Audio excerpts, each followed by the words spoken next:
नमस्कार, आप देख रहे हैं आज का उत्तराखंड और मैं हूं आपके साथ सरिता तिवारी। जोशीमठ में लगातार भूधसाव हो रहा है, आप देख ही रहे हैं, और लोगों के घरों में बड़ी बड़ी दरारें भी पड़ रही हैं। हाईवे भी वहां पर धंस रहा है और नए नए बने मकानों में भी दरारें पड़नी शुरू हो चुकी हैं, जो कि अब एक गंभीर चिंता का विषय है। आज हम आपको बताएंगे कि जोशीमठ में कहां पर किस किस वार्ड में क्या क्या हालात हैं, साथ ही आपको ये सब होने के पीछे की वजहों पर भी हम बात करेंगे। तो चलिए पहले आपको बताते हैं कि फिलहाल जोशीमठ में कहां क्या कुछ हालात हैं।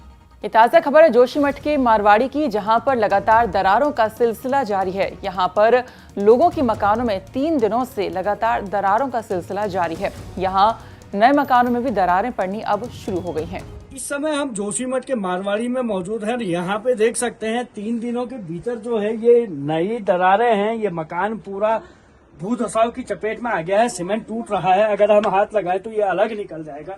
ये पूरा मकान नया है एकदम। 3 दिनों के भीतर जब ये मारवाड़ी में घटना होने लगी तो ये धीरे धीरे बढ़ रही है और हर तरफ इस समय इस मकान पे भी दरार आ गया है। मकान पूरी चपेट में आ गया। जी क्या नाम है, अरे कब से ये दरारें यहाँ पे आनी शुरू हुई? सर मेरा नाम गिरीश भट्ट है, मैं यहाँ मूल निवासी हूँ। और ये सर मात्र 2 या 3 दिनों के अंदर ये दरारें आई है। ये धीरे धीरे बढ़ रही है, पहले कम थी, अब ज्यादा होती जा रही है। नीचे जमीन के अंदर धस रहा है पूरा मकान। ये जितने भी 5 से 10-15 कमरे थे हमारे, सारे धस चुके हैं, सारे फट चुके हैं। ये हाल इस समय मारवाड़ी का है, क्योंकि मारवाड़ी में अभी 3 दिन पहले ही भूधसाव शुरू हुआ और अब ये धीरे धीरे मारवाड़ी के सभी घरों को अपनी आगोश में ले रहा है। ये कहीं ना कहीं लोगों को डरा रहा है, क्योंकि ये नई दरारें हैं, ये एकदम से आ रही हैं। पहले दिन थोड़ी सी, दूसरे दिन थोड़ी ज्यादा, तीसरे दिन धीरे धीरे बढ़ रही है और लोगों के मकान पे सीमेंट टूट रहे हैं। तब जाकर पता चल रहा है कि भूधसाव बढ़ता जा रहा है। वहीं सिंघधार क्षेत्र में भी कुछ ऐसे ही हालात यहाँ पर बने हुए हैं। हमारे सहयोगी कमल लैन ग्राउंड से इस पर पूरी जानकारी दे रहे हैं, आइए देखिए। इस समय हम जोशीमठ के सिंघधार वार्ड में हैं। यहाँ पे भी भूधसाव की घटना है, लेकिन ये अभी 1 घंटे पहले ये मंदिर टूट चुका है।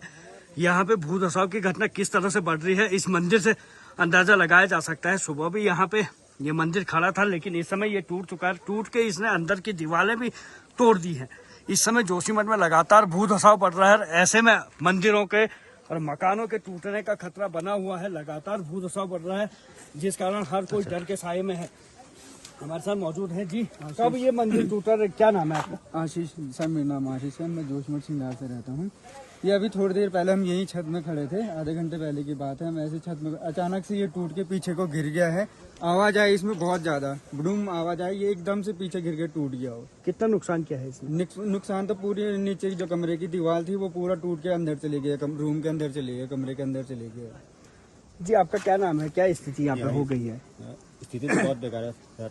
रहने लायक हम रहने लायक ही नहीं है। हमारा स्कूल में रह रहे हम। स्कूल में प्रशासन कहता है कि हमने व्यवस्था कराई है, कह के, मगर प्रशासन भी उस तरीके से व्यवस्था कहता है कि हमने सारा कुछ व्यवस्था ही कराई है, कि कह के हम सबको शिफ्ट कर रहे हैं कह के, मगर प्रशासन भी कुछ नहीं कर रहे हैं सर। इन वार्ड के अलावा बद्रीनाथ राष्ट्रीय राजमार्ग 58 पर भी बड़ी बड़ी दरारें देखने को मिल रही हैं। तस्वीरों में यहाँ आप देख सकते हैं कि किस तरह से बद्रीनाथ राष्ट्रीय राजमार्ग 58 धंसता जा रहा है। और ये एक जगह की बात नहीं है, ये मारवाड़ी से लेकर विष्णुप्रयाग तक अलग अलग जगहों पर ये हाईवे में ऐसी दरारें पड़ती दिख रही हैं। इसके अलावा आदि जगत गुरु शंकराचार्य जी की तपस्थली भी आज लगातार धंसती जा रही है। और आज जब जोशीमठ का अधिकांश भाग में दरारें और जमीन फटने की घटना देखने को मिल रही है। जोशीमठ में भूधसाव का दायरा अब भगवान के मंदिर पर भी दिखाई देने लगा है। यहाँ पे भी अब जो ये जोशीमठ का पौराणिक आदि जगत गुरु शंकराचार्य द्वारा स्थापित है, 2500 वर्ष पुराना ये बताया जाता है। इस पे दरारों का सिलसिला शुरू हो गया है। कल्प वृक्ष, अमर कल्प वृक्ष यहाँ पे मौजूद है और यहाँ हर तरफ अब दरारें दिखने लगी है, क्योंकि जोशीमठ में धीरे धीरे दरारों का सिलसिला बढ़ता जा रहा है। अंदर दिखाएं, यहाँ पे भक्त बावजूद इसके पहुंच रहे हैं। श्रद्धालु ये पौराणिक मंदिर में अखंड ज्योति के दर्शन कर रहे हैं, भगवान शिव को पानी चढ़ा, लेकिन यहाँ दीवारें डरा रही है। दरार हर तरफ देखने को मिल रही है, चाहे इधर देखे चाहे उधर देखे। इधर दीवार पूरी बाहर आने को बेताब है। इधर दरवाजे का पूरा ये जो ये पौराणिक है इतना कठोर है, लेकिन इस पे भी मोटी मोटी दरार देखने को मिल रही है। कहीं जहां इस समय देखें इस मंदिर पे पूरी तरह से दरारें दिखाई दे रही हैं। यही हाल इस मंदिर का है। और ये आदि जगत गुरु शंकराचार्य जिन्हें दिव्य ज्योति की प्राप्ति हुई थी इसी मंदिर के नीचे, अमरकल्प वृक्ष के नीचे हुई थी।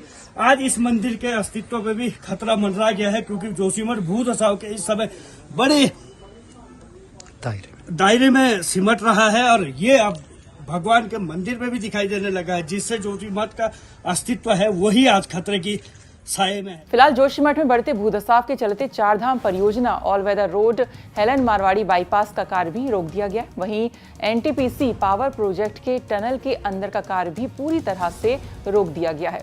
इस समय हम जोशीमठ के सबसे निचले सतह पे खड़े हैं, जहां पे जोशीमठ मारवाड़ी हेलंग मारवाड़ी बाईपास का काम शुरू हो चुका है और ये बोर्ड देख सकते हैं, यहाँ पे लिखा है हेलंग मारवाड़ी बाईपास। इसका जोशीमठ में विरोध भी था और 1976 में जो मिश्रा आयोग की रिपोर्ट थी उसके अनुसार लोगों का कहना है कि जोशीमठ के निचली सतहों पर छेड़खानी करना जोशीमठ के लिए खतरा हो सकता है। और आज जोशीमठ में जब खतरा हो गया है तो जोशीमठ में चाहे वो एनटीपीसी की टनलों का काम हो, चाहे वो हेलंग मारवाड़ी बाईपास का जो इस समय निर्माण कार्य चल रहा था, वो पूरी तरह से सरकार द्वारा रोक दिया गया है। इस समय मशीनें खड़ी है, ये कार्य बहुत तेजी से हो रहा था, लेकिन जो बीते दिनों में जोशीमठ में भूधसाव की घटनाओं में बड़ी तेजी देखने को मिली, उसके बाद इन कामों को रोक दिया गया है। अब कहीं न कहीं सरकार भी हरकत में दिखाई दे रही है और इस काम को, एनटीपीसी के काम को और जोशीमठ में होने वाले सभी नए निर्माणों को पर रोक लगा दी गई है। और कल मुख्यमंत्री जी का दौरा भी यहाँ पे होना है, जिस कारण इस समय प्रशासन भी तेजी से इस जमीन पे कार्य करता हुआ दिखाई दे रहा है। और इस समय सबसे बड़ी बात थोड़ी सी राहत की यह है कि जोशीमठ में जो एनटीपीसी का टनल का निर्माण कार्य है, चाहे बाईपास का जो निर्माण कार्य है, वो पूरी तरह से रोक दिया गया है। अब हर कोई अपने घरों के दरार की शिकायत जोशीमठ तहसील में बने आपदा कंट्रोल रूम में आकर कर रहे हैं। लोगों की भीड़ यहाँ पर देखने को मिल रही है। जोशीमठ में लगातार भूधसाव की घटना बढ़ती जा रही है। अब आपदा कंट्रोल रूम यहाँ पे आपदा प्रबंधन द्वारा तैयार कर लिया गया है। यहाँ पे पूरी जांच की जा रही है और हर किसी की यहाँ पे लिस्ट बनती जा रही है। और बाहर देख सकते हैं लोगों की भीड़ दिखाई दे रही है। यहाँ पे बहुत सारे लोग आए हैं जो अपना यहाँ पे नाम लिखाना चाहते हैं। आप कहाँ से आए हो, क्या स्थिति है? हम सिंगधार से आ रखे हैं। हमारे यहाँ भी दरारें पड़ रखी है, कमरे में भी पड़ रखी है। हम बहुत परेशान। तो यहाँ नाम लिखा दिया? हाँ, नाम लिखा दिया जी। आपकी भी दरार है? हाँ, हमारी भी बहुत ज्यादा दरार है। घर के आगे से गेट पे इतनी मोटी दरार आ रही है। आप लोगों के भी मकान पे दरार है? हाँ जी, यहाँ हाँ पे जी। क्या करवा रहे हैं? हम एप्लीकेशन देने आए, सरकार को अवगत कराने आए कि हमारी कोई सुनवाई हो यहाँ पे। जी, आपका? जी, मेरा नाम अनिल नोटियाल है, जो मैं नरसिंह मंदिर में हूँ। और नरसिंह मंदिर में भी धीरे धीरे दरारें मतलब हल्की हल्की दिखाई दे रही हैं। आने वाले समय में हो सकता है कि कुछ ज़्यादा ही दरारें दिखे और वहाँ पे रहने वालों के लिए कुछ नुकसान हो। इसलिए हम सरकार से ये चाहते हैं कि स्वयं आके वहाँ पे निरीक्षण करें और देखें। इस समय जोशीमठ में हर तरफ दरार बढ़ती जा रही है। अब कोई भी रिस्क नहीं लेना चाहता। हल्की सी दरार दिखते ही वो इस समय आपदा प्रबंधन और यहाँ पे नाम लिखवाना है। हर किसी को उम्मीद है कि शायद सरकार द्वारा कुछ ऐसा निर्णय लिया जाएगा जिससे उनके आशियाने बच सके या कहीं नया उन्हें बसाया जा सके। चलिए अब आपको बताते हैं कि जोशीमठ में हो रहे भूधसाव की वजहें क्या कुछ हैं। जोशीमठ के यहाँ पर लोगों का ये कहना है कि जोशीमठ में भूमिगत टनल के निर्माण को लेकर विस्फोट यहाँ पर किए जा रहे हैं और इसकी वजह से जोशीमठ के नगर में भूधसाव हो रहा है। और इस पर एनटीपीसी ने क्या कहा वो भी आपको बताते हैं।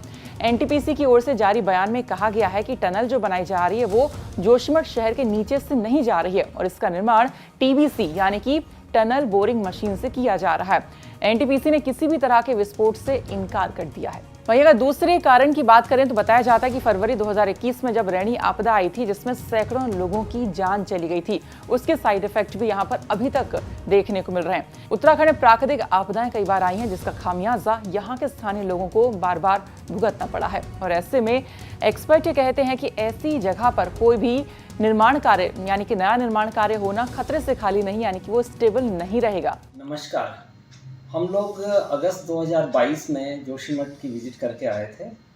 यूएसडीएम में गवर्नमेंट ऑफ उत्तराखंड की तरफ से एक टीम गई थी जिसमें जियोटेक्निकल इंजीनियर्स और जियोलॉजिस्ट थे। मैं आईआईटी रुड़की को रिप्रेजेंट किया और वहाँ पे जो जियोटेक्निकल से रिलेटेड जो इश्यूज़ हैं उसका सर्वे किया। तो हम लोगों ने पाया कि कुछ एरियाज़ में सब्सिडेंस हैं, कुछ में जो ड्रेनेज की इश्यूज़ हैं, उसके अलावा काफ़ी हाउसेज में जो हैं क्रैक्स भी हैं, फाउंडेशन के इश्यूज़ हैं। तो इसमें कुछ इश्यूज़ तो हिली एरियाज़ में कॉमन हैं जिसमें पर्टिकुलरली स्लोप स्टेबिलिटी से रिलेटेड इश्यूज़ हैं। अगर स्लोप स्टेबल नहीं है तो उस पर हम जो भी कंस्ट्रक्शन करेंगे वो उससे स्टेबिलिटी कम ही होती है। और उसके अलावा अगर ड्रेनेज सिस्टम ठीक नहीं है तो उसकी वजह से भी स्लोप अनस्टेबल हो जाते हैं। तो इसके लिए ज़रूरी है कि कुछ तो नेचुरल रीजन्स होते हैं, उनको तो हम अवॉइड नहीं कर सकते। फॉर एग्जांपल लास्ट ईयर जो है फरवरी में काफ़ी स्लज आया और अक्टूबर 2021 में हैवी रेन्स आई। बट जो मेन रीजन्स है जिसमें कंस्ट्रक्शन एक्टिविटीज़ हैं उसको हम प्लान वे में करें, और उसके अलावा जो ड्रेनेज सिस्टम है उसको इम्प्रूव करें, तो उससे इन जो इश्यूज़ हैं उसको हम काफ़ी हद तक हम कम कर सकते हैं।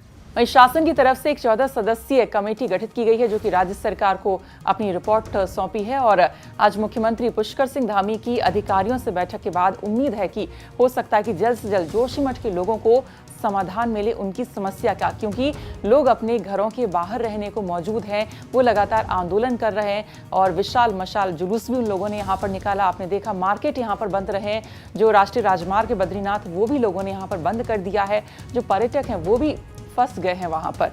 तो फिलहाल आज का उत्तराखंड में इतना ही और देखना होगा कि क्या कुछ समाधान सरकार यहाँ के लोगों को देती है। तो फिलहाल बाकी खबरों के लिए आप देखते रहिए उत्तराखंड तक। नमस्कार।